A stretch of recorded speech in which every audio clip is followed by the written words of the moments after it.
La iglesia de Santa Prisca en Taxco brillaba con el resplandor de 1000 velas.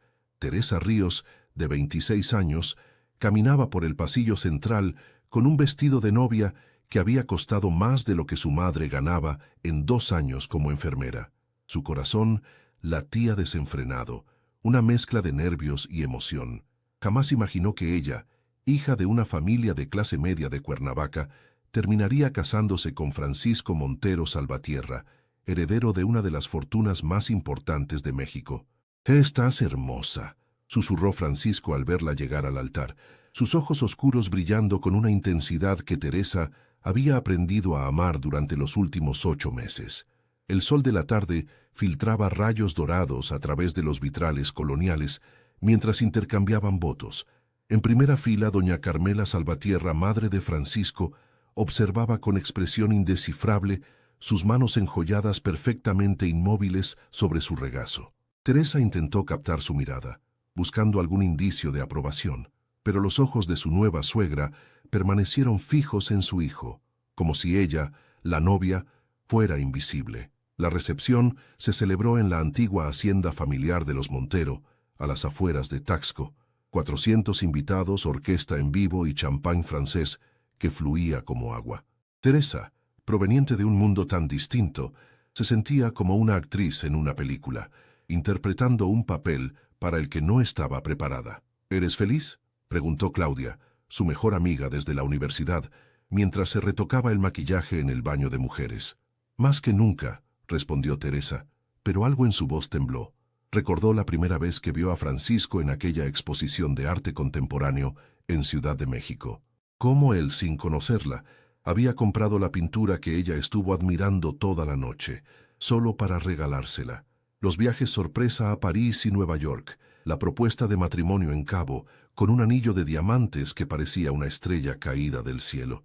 Pero también recordó las miradas frías cuando ella expresaba opiniones diferentes, los silencios prolongados cuando mencionaba seguir con su carrera de arquitecta, la vez que rompió una copa de cristal apretándola demasiado fuerte durante una discusión. «Solo asegúrate de no perderte a ti misma», dijo Claudia, mirándola intensamente. «El dinero cambia a las personas, Tere».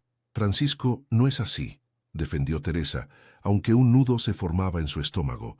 «Me ama por quien soy». El vuelo privado a Bali para la luna de miel saldría al amanecer. Francisco había insistido en pasar la noche de bodas en la suite principal de la hacienda, un espacio majestuoso, con techos altos y muebles coloniales que habían pertenecido a su familia por generaciones. A medianoche, mientras los últimos invitados se retiraban, Teresa subió a cambiarse. Se quitó el vestido de novia reemplazándolo por un camisón de seda blanca que su madre le había regalado. «Para que nunca olvides tus raíces», le había dicho, con lágrimas en los ojos. Francisco entró a la habitación minutos después, aflojándose la corbata. Había bebido bastante, pero no parecía ebrio. Solo diferente, más tenso. Sus ojos recorrieron el cuerpo de Teresa de una manera que la hizo sentirse repentinamente expuesta. «Mi esposa», dijo acercándose. Su voz sonaba extraña, como si probara una palabra nueva. «Finalmente mía». Teresa sonrió nerviosamente. «Y tú mío». Francisco negó con la cabeza, su sonrisa transformándose en algo que Teresa no reconoció. «No funciona así, Teresa. En esta familia las esposas pertenecen a sus maridos, no al revés». Antes de que Teresa pudiera responder, la puerta se abrió sin previo aviso. Era doña Carmela, todavía con su vestido de fiesta azul marino, perfectamente maquillada a pesar de la hora. «Madre», dijo Francisco, visiblemente molesto por la interrupción, «no podrías haber esperado hasta mañana». «Solo vine a dejarles esto», respondió Carmela, colocando una pequeña caja de plata sobre la cómoda. «El anillo que perteneció a tu abuela. Ahora le corresponde a tu esposa». Sus ojos se posaron en Teresa, evaluándola como quien examina mercancía de dudosa calidad. «Gracias, señora», dijo Teresa, acercándose para tomar la caja. «Es un honor recibir». «Yo no he dicho que puedas tocarlo», interrumpió Francisco, su voz cortante como navaja. «Mi madre y yo decidiremos cuándo eres digna de llevar las joyas de los Montero». Teresa se quedó inmóvil, la mano suspendida en el aire. Miró a Carmela buscando alguna señal de apoyo, pero la mujer mayor simplemente observaba, con una expresión que parecía casi expectante. «Lo siento», murmuró Teresa bajando la mano. No pretendía. El golpe llegó sin aviso. La mano de Francisco impactó contra su mejilla con tanta fuerza que Teresa perdió el equilibrio, cayendo sobre la cama. El dolor explotó en su rostro y el sabor metálico de la sangre llenó su boca. «Cuando te hable, bajas la mirada», dijo Francisco, su voz perfectamente controlada. «Cuando te dé una orden, la cumples sin cuestionarla. Eres una Montero ahora y hay reglas». Teresa, aturdida, miró hacia Carmela. La mujer no había movido un músculo, como si la violencia que acababa de presenciar fuera tan normal como un apretón de manos. «Por favor», suplicó Teresa, con lágrimas brotando de sus ojos. «Señora Carmela». Lentamente, la madre de Francisco se acercó.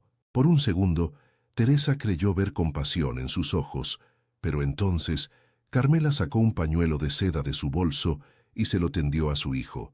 «Limpia su sangre de las sábanas», dijo con voz neutra. «Son egipcias». Francisco tomó el pañuelo, pero en lugar de limpiar las sábanas, lo presionó contra la mejilla sangrante de Teresa. «Bienvenida a la familia, querida», susurró. «La verdadera educación comienza esta noche».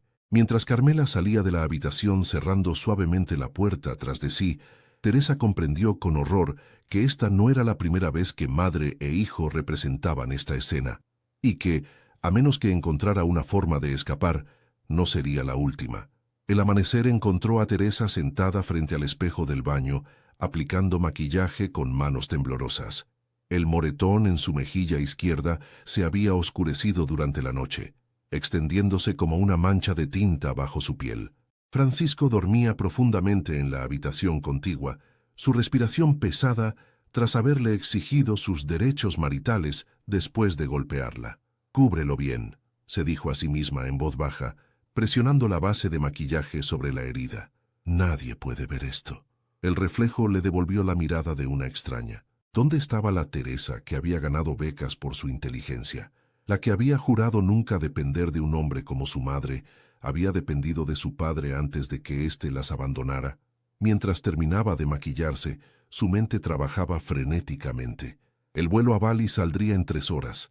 Estarían solos en una villa privada durante 2 semanas. Si Francisco había mostrado su verdadera cara la primera noche, ¿qué sucedería cuando estuvieran completamente aislados? La decisión se formó lentamente.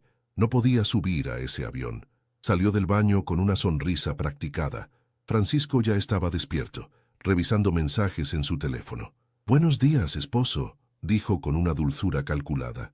Francisco levantó la mirada, estudiándola. Por un momento pareció confundido, como si esperara ver miedo en lugar de la sonrisa radiante que ella le ofrecía. «¿Te ves bien?», respondió finalmente. «Gracias a tu madre», respondió Teresa, manteniéndose a una distancia prudente. «Me ha prestado su maquilladora personal esta mañana. Quiero estar perfecta para nuestro viaje». La mentira salió con naturalidad. No había visto a Carmela, pero necesitaba ganar tiempo, establecer normalidad.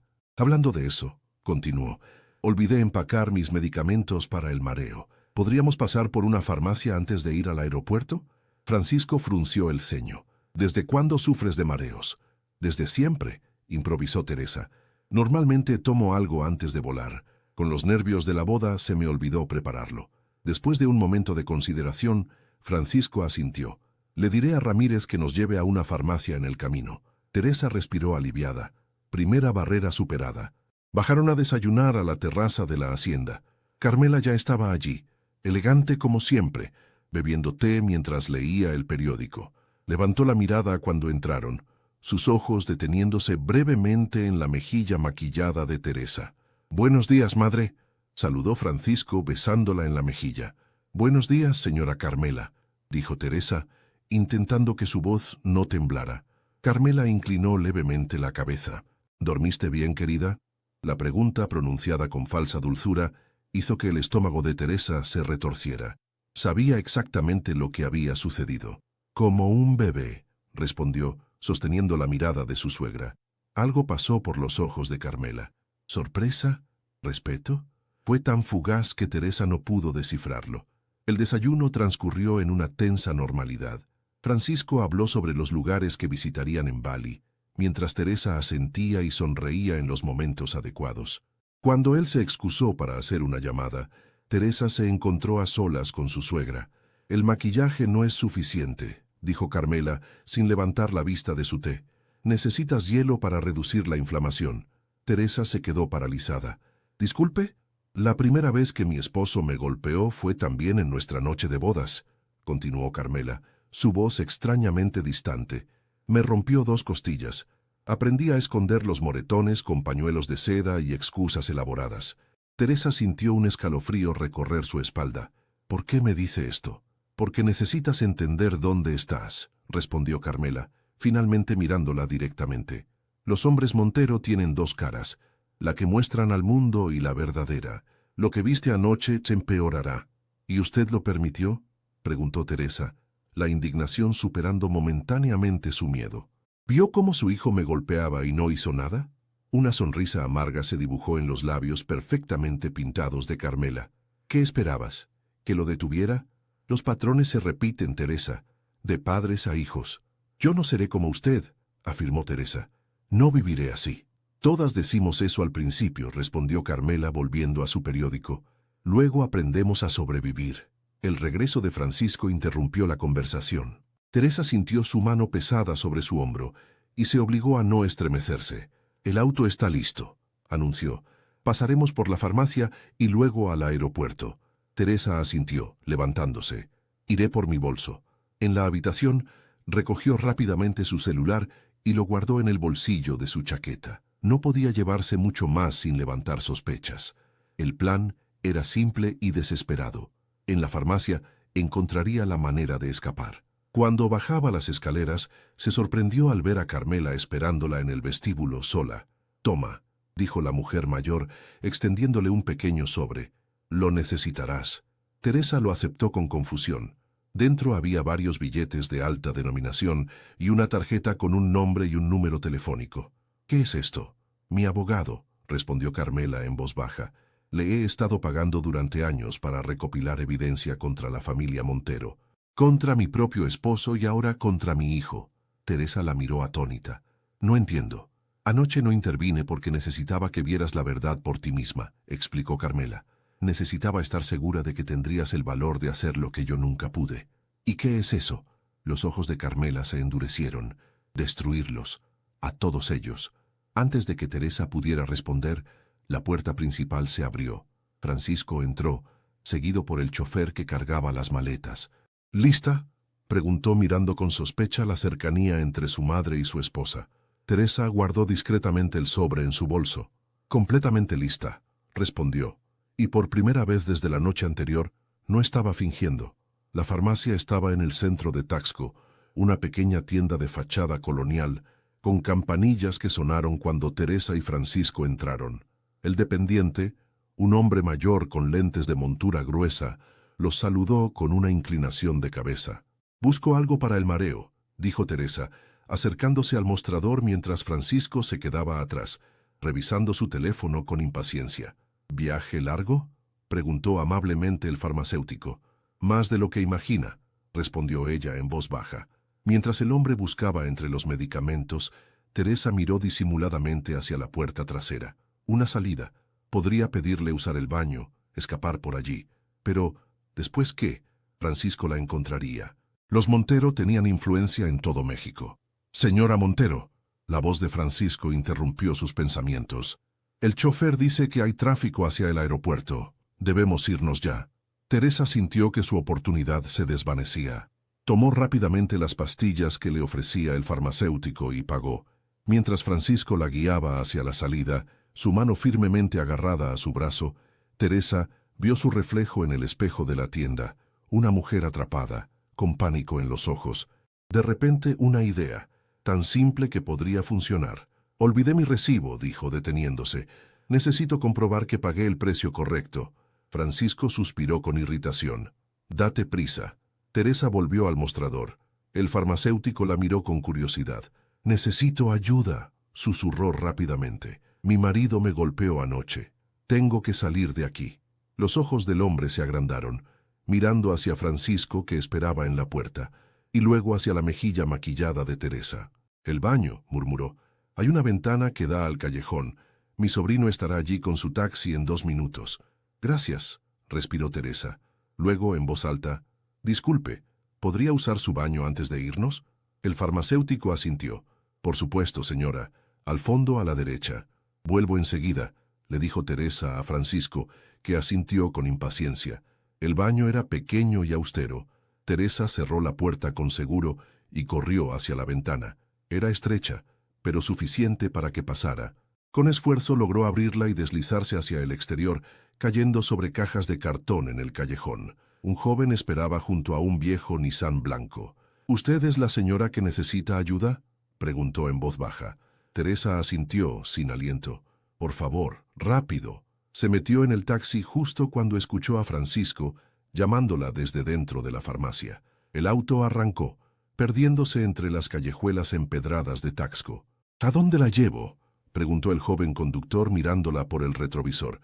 Teresa sacó la tarjeta que Carmela le había dado. A esta dirección en Ciudad de México. El viaje de 2 horas a la capital fue el más largo de su vida. Teresa se mantuvo agachada en el asiento trasero, temiendo que Francisco hubiera alertado a la policía, pero llegaron sin incidentes a un edificio de oficinas en Polanco, una de las zonas más exclusivas de la ciudad. La recibió un hombre de unos 60 años, con traje impecable y mirada penetrante. Licenciado Ortega, se presentó. Doña Carmela me avisó que vendría. En su oficina, con vista panorámica a Chapultepec, Teresa finalmente pudo respirar. ¿Qué está pasando?, preguntó derrumbándose en un sillón de cuero. ¿Por qué Carmela me ayuda ahora, después de permitir que su hijo me golpeara? Ortega la miró con gravedad. Porque lleva 20 años reuniendo pruebas contra la familia Montero, y usted es la pieza que faltaba. Durante las siguientes horas, Teresa escuchó horrorizada mientras el abogado le mostraba documentos, fotografías, testimonios. Los Montero no eran solo una familia rica, eran el centro de una red de tráfico de influencias, lavado de dinero y, lo más escabroso, trata de personas. El patriarca, don Héctor Montero, comenzó todo en los años 80, explicó Ortega. Cuando murió hace 5 años, Francisco asumió el control. Su boda contigo no fue casualidad, Teresa. Te eligieron precisamente porque no tienes familia poderosa que te proteja. Pero Carmela, ella es parte de la familia. Carmela Salvatierra fue como tú hace 30 años, respondió Ortega, mostrándole fotografías antiguas de una joven Carmela con moretones similares a los que Teresa ahora ocultaba. Pero a diferencia de ti, ella no tuvo a nadie que la ayudara a escapar. Tuvo que convertirse en cómplice para sobrevivir. ¿Y ahora quiere redimirse usándome a mí?, preguntó Teresa, sintiendo una mezcla de comprensión y rabia. Quiere justicia, corrigió Ortega, y sabe que Francisco confía en ti, o confiaba, hasta hoy. Necesitamos tu testimonio, pero también necesitamos las pruebas que solo tú puedes obtener. Teresa se puso de pie, indignada. ¿Está sugiriendo que vuelva con él, después de lo que me hizo? Estoy sugiriendo que tienes una oportunidad de hacer lo que nadie ha podido, destruir el imperio Montero desde dentro. El teléfono de Teresa sonó. Era Francisco. Dudó, pero finalmente contestó poniendo el altavoz. ¿Dónde demonios estás? La voz de Francisco vibraba de furia contenida. Necesitaba tiempo para pensar, respondió Teresa, sorprendiéndose de lo firme que sonaba su voz. Lo que pasó anoche fue un malentendido, interrumpió Francisco, cambiando súbitamente de tono. Estaba estresado, bebí demasiado. Nunca había hecho algo así antes, Teresa. Tienes que creerme. La mentira era tan evidente que casi resultaba insultante. Teresa miró a Ortega, quien asintió, animándola a seguir. Te creo, dijo finalmente, pero necesito unos días. Estoy en casa de una amiga. ¿Qué amiga? Iré a buscarte. No, Francisco, necesito espacio. Te llamaré cuando esté lista para hablar. Hubo un largo silencio. Cuando Francisco volvió a hablar, su voz era fría como el hielo. Si crees que puedes dejarme así, no conoces a los Montero. Te encontraré, Teresa. Y cuando lo haga, la llamada se cortó. Teresa dejó caer el teléfono como si quemara. Ahora entiende por qué necesitamos actuar rápido, dijo Ortega. Los Montero no perdonan la traición. ¿Y qué propone exactamente? Que vuelvas con él, respondió el abogado, pero en tus términos. Dile que necesitas tiempo, que estás confundida pero que lo amas. Haz que confíe en ti de nuevo mientras recopilamos las pruebas finales que necesitamos. Teresa se acercó a la ventana, observando la ciudad que se extendía bajo ella. Ciudad de México, enorme y caótica, donde era tan fácil perderse como ser encontrado. ¿Y si me descubre?, preguntó finalmente. Doña Carmela no permitirá que te haga daño, aseguró Ortega. Ha estado protegiendo a las esposas y amantes de su hijo durante años, aunque ninguna ha sido tan valiente como para enfrentarlo. Teresa pensó en todas las mujeres que habían sufrido antes que ella, en su madre, que había soportado años de abuso de su padre antes de que éste las abandonara, en la propia Carmela, atrapada en un matrimonio infernal durante décadas. ¿Cuánto tiempo?, preguntó. 1 mes, máximo, respondió Ortega. El tiempo suficiente para acceder a los archivos privados de Francisco y registrar cada conversación incriminatoria. Teresa respiró hondo. La decisión que tomara ahora definiría el resto de su vida. Lo haré, dijo finalmente, pero con una condición. ¿Cuál? Los ojos de Teresa se endurecieron. Cuando todo termine, quiero ser yo quien le diga a Francisco que su propia madre lo traicionó. La mansión de los Montero en las lomas de Chapultepec brillaba bajo el sol de la tarde cuando el taxi de Teresa cruzó las enormes puertas de hierro forjado. Había pasado una semana desde su escape en Taxco, una semana de negociaciones tensas por teléfono con Francisco, quien oscilaba entre súplicas de perdón y amenazas veladas. Finalmente, Teresa había cedido, aceptando regresar a condición de que vivirían en Ciudad de México, no en la hacienda familiar, y que pospondrían la luna de miel. Francisco, ansioso por mantener las apariencias, había aceptado sorprendentemente rápido. «Bienvenida a casa, señora», saludó Manuel, el mayordomo principal, tomando su pequeña maleta. Casa. La palabra sonaba hueca. Este lugar de mármol frío y arte carísimo nunca sería su hogar, menos ahora que conocía los secretos que escondían sus paredes. Francisco apareció en lo alto de la escalera principal. Llevaba un traje gris impecable y su rostro mostraba una sonrisa cautelosa. Sin moretones visibles, pensó Teresa amargamente. Los hombres como él nunca pagaban el precio visible de su violencia. «Mi amor», dijo él, bajando para abrazarla. Teresa se obligó a no tensarse cuando los brazos de Francisco la rodearon. «Te he extrañado tanto». «Y yo a ti», mintió, reproduciendo el guión que había ensayado con Ortega. Esa noche, durante la cena en el comedor principal, Teresa interpretó el papel de esposa arrepentida a la perfección. Habló de confusión, de miedo, de cómo necesitaba entender mejor su nuevo rol como señora Montero. «Nunca volveré a lastimarte», prometió Francisco, tomando su mano sobre la mesa. «Fue un error terrible, imperdonable, pero yo quiero perdonarte», respondió Teresa, consciente de la grabadora que Ortega había ocultado en su brazalete. «Solo necesito entender mejor nuestra vida juntos. Tu trabajo, tus negocios. Quiero ser parte de todo». Francisco pareció complacido. «Por supuesto. De hecho, mañana tengo una reunión importante. Podrías acompañarme, ver cómo operamos». «Me encantaría», sonrió Teresa, sintiendo una pequeña victoria. Más tarde, en la habitación principal, enfrentó el momento que más temía. Francisco se acercó a ella por detrás, mientras se cepillaba el cabello frente al espejo del tocador. «Te deseo», susurró en su oído, sus manos deslizándose por su cintura. Teresa cerró los ojos recordando las instrucciones de Ortega. «Haz lo necesario para mantener su confianza, pero establece límites. Usa excusas creíbles». «Yo también te deseo», respondió, girándose para enfrentarlo. «Pero el médico dijo que necesito unos días más. La tensión de esta semana me provocó un desajuste hormonal». Francisco frunció el ceño, pero asintió. «Por supuesto. Lo entiendo». Teresa había ganado otra pequeña batalla, pero sabía que no podría usar esa excusa indefinidamente. Los días siguientes fueron un peligroso juego de equilibristas.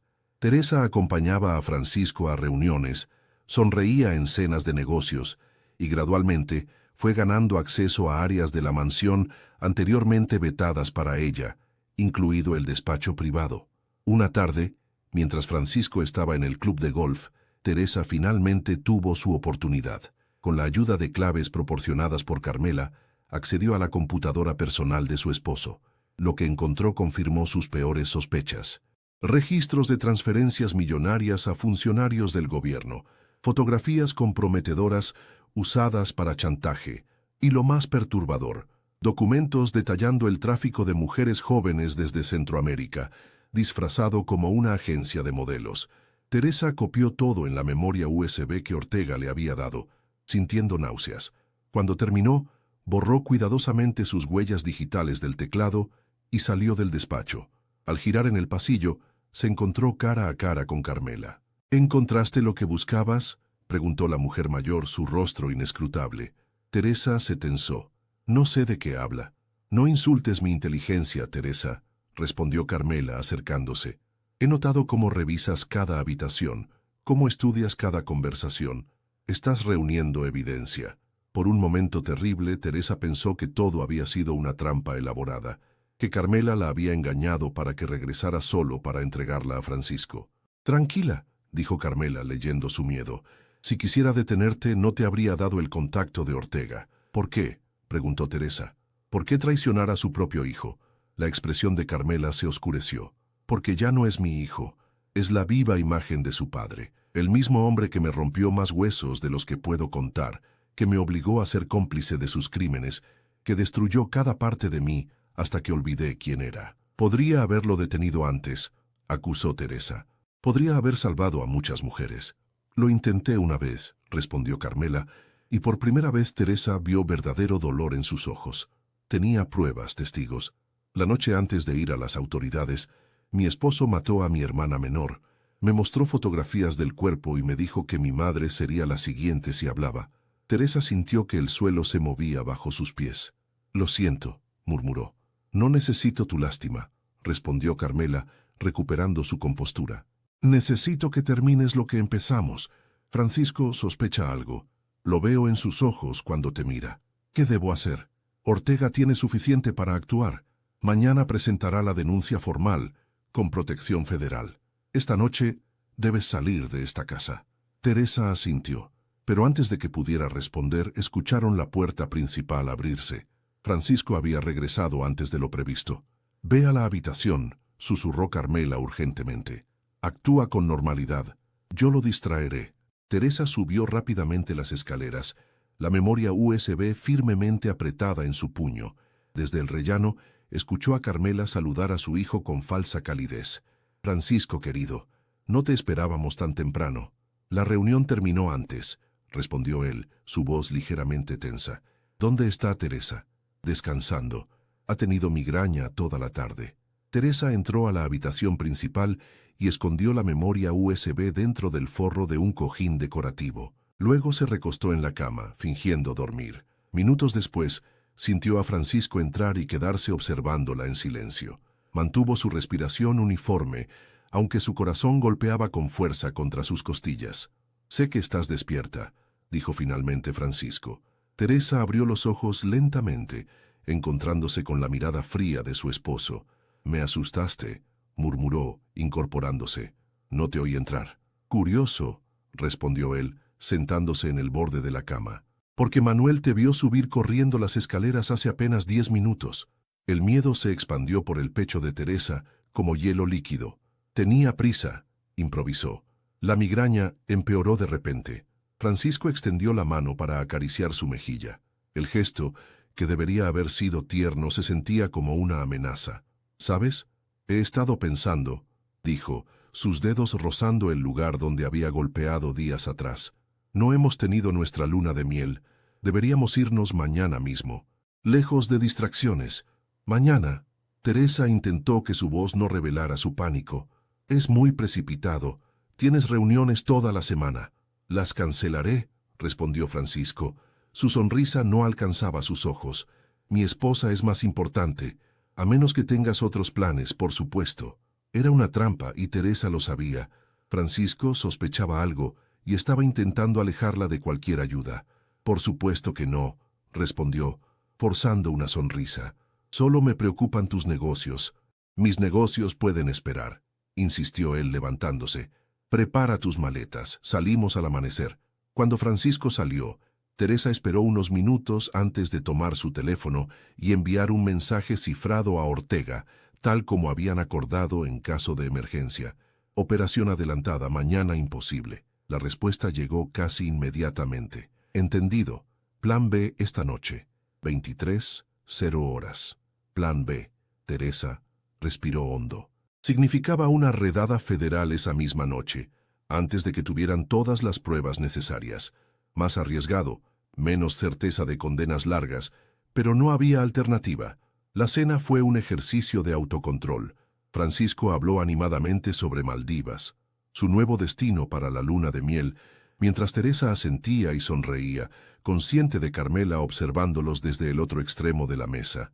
Un brindis, propuso Francisco, levantando su copa de vino, por los nuevos comienzos. Teresa levantó su copa, notando que Francisco no apartaba la mirada mientras ella bebía. El vino tenía un sabor ligeramente amargo, pero lo atribuyó a su propio nerviosismo.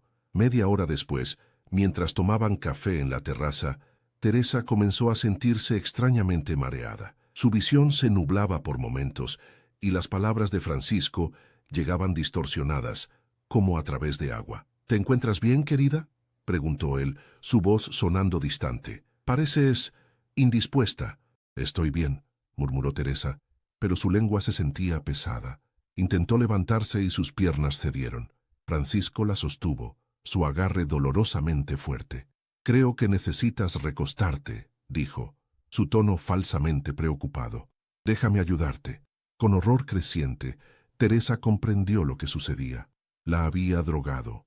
Intentó resistirse mientras Francisco la llevaba hacia las escaleras, pero sus músculos no respondían a sus órdenes. ¿Qué me hiciste?, logró articular.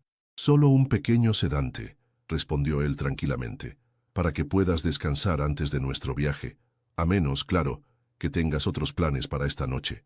Teresa vio a Carmela aparecer en el vestíbulo, su rostro una máscara de falsa preocupación. ¿Qué le ocurre? Parece que mi esposa no tolera bien el vino, respondió Francisco. La llevaré a la habitación.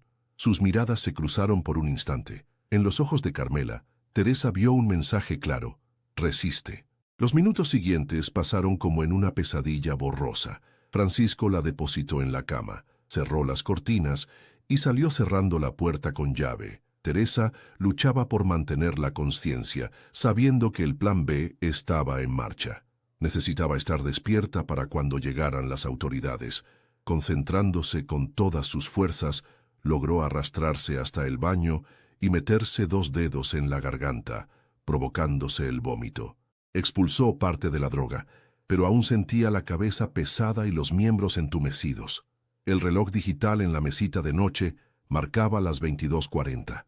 20 minutos para la redada. Teresa se arrastró de regreso a la cama, intentando mantenerse alerta. A las 22:55, escuchó pasos apresurados en el pasillo, voces alteradas, un golpe sordo. Luego, el inconfundible sonido de cristales rompiéndose en el piso inferior. Con esfuerzo, logró incorporarse justo cuando la puerta de la habitación se abría violentamente. Pero no eran los agentes federales. Era Francisco, con una expresión que Teresa nunca había visto antes. Puro terror. «¡Levántate!», ordenó, agarrándola por el brazo. «Tenemos que irnos, ahora». «No puedo», murmuró Teresa, su lengua aún adormecida. «¿Qué pasa?». «Federales», escupió Francisco arrastrándola fuera de la cama. «Alguien nos traicionó». Teresa tropezó, incapaz de mantenerse en pie. Francisco la levantó bruscamente, casi cargándola hacia el pasillo. Abajo se escuchaban gritos, órdenes, el caos de una redada en plena ejecución. «¡Por aquí!». La voz de Carmela surgió desde el final del corredor. Llevaba una bata de seda y su cabello, normalmente perfecto, estaba despeinado. La escalera de servicio. Francisco dudó un momento, pero el sonido de botas subiendo la escalera principal lo decidió. Siguió a su madre, arrastrando a Teresa consigo. La escalera de servicio los llevó a la cocina trasera. Teresa veía luces de patrullas iluminando los jardines a través de las ventanas. «El túnel», dijo Francisco, dirigiéndose hacia la despensa. «Nos llevará hasta el garaje secundario». Carmela asintió, abriendo la puerta de la despensa para revelar una trampilla oculta bajo una alfombra. «Date prisa». Francisco empujó a Teresa hacia la trampilla. Ella intentó resistirse, pero sus músculos seguían sin responderle completamente. «Maldita sea, Teresa, muévete», gruñó Francisco empujándola con más fuerza. Fue entonces cuando Carmela habló, su voz completamente transformada. «Suéltala, Francisco». Madre e hijo se giraron simultáneamente. Carmela sostenía una pistola, apuntando directamente al pecho de su hijo. «Madre, ¿qué demonios haces?», preguntó Francisco, incrédulo. «Lo que debí hacer hace mucho tiempo», respondió Carmela, su mano perfectamente firme. «Alejarme de ti y de todo lo que representas». La comprensión amaneció lentamente en el rostro de Francisco. «Tú», susurró, «tú nos traicionaste». «No, hijo», corrigió Carmela. «Tú me traicionaste a mí, cuando te convertiste en el monstruo que juré nunca dejaría que fueras». Teresa se apoyó contra la pared, recuperando gradualmente el control de su cuerpo mientras el efecto de la droga disminuía. «Te lo advertí aquella noche», continuó Carmela, sin bajar el arma. «Te dije que no siguieras los pasos de tu padre, pero no escuchaste. La primera vez que golpeaste a una mujer, supe que te había perdido para siempre». Francisco soltó una risa amarga. «Hipócrita, disfrutaste cada privilegio que el dinero de mi padre compró. Nunca te quejaste cuando eran otras las que sufrían. Y viviré con esa culpa el resto de mi vida», admitió Carmela. «Pero esto termina hoy». El sonido de puertas siendo derribadas se acercaba. Francisco miró frenéticamente a su alrededor, buscando una salida. «Si me entrego, caerás conmigo», amenazó. «Conozco cada crimen que cometiste al lado de mi padre». «Lo sé», respondió Carmela con serenidad. «Por eso no planeo quedarme. Teresa tiene inmunidad. Yo enfrentaré mis propias consecuencias, lejos de aquí». Francisco se abalanzó repentinamente hacia su madre. Teresa gritó una advertencia, pero era demasiado tarde. En la lucha, la pistola se disparó. El sonido reverberó en el espacio cerrado de la cocina. Francisco se tambaleó hacia atrás, su camisa blanca floreciendo con una mancha carmesí a la altura del estómago. «Madre», susurró, su voz mezclada con incredulidad y dolor, mientras caía de rodillas. Carmela dejó caer el arma, su rostro completamente vacío de emoción. «Lo siento, hijo mío, pero algunas cadenas solo pueden romperse así». Las puertas de la cocina se abrieron de golpe. Agentes federales armados irrumpieron, gritando órdenes. Teresa levantó las manos instintivamente. «¡Aquí!», gritó. «¡Necesitamos ayuda médica!». Los siguientes minutos fueron un caos de luces, voces y movimiento. Alguien envolvió a Teresa en una manta. Paramédicos atendían a Francisco mientras los agentes esposaban a Carmela. «Esperen», dijo Teresa, acercándose a Ortega, que acababa de entrar. «Ella está colaborando. Tenemos un acuerdo». El abogado asintió, acercándose a los agentes para explicar la situación. Teresa aprovechó para aproximarse a Carmela, que permanecía extrañamente serena mientras los paramédicos estabilizaban a su hijo. «No tenías que dispararle», susurró Teresa. «Sí, tenía que hacerlo», respondió Carmela, mirando a Francisco siendo trasladado a una camilla. «Porque incluso ahora, después de todo, sigue siendo mi hijo, y prefiero verlo en prisión que en un ataúd. ¿Qué pasará contigo?». Una sonrisa triste se dibujó en los labios de Carmela. «Testificaré contra los socios de mi esposo, contra los cómplices de Francisco. Luego desapareceré con una nueva identidad, parte de nuestro acuerdo con Ortega». «¿Y yo?», preguntó Teresa, súbitamente consciente de que su vida entera había cambiado en cuestión de días. «Tú eres libre», respondió Carmela, mientras los agentes la escoltaban hacia la salida. «Libre de nosotros, de nuestro apellido, de nuestros pecados. Esa es mi verdadera redención, Teresa. No salvarte a ti, sino evitar que te convirtieras en mí».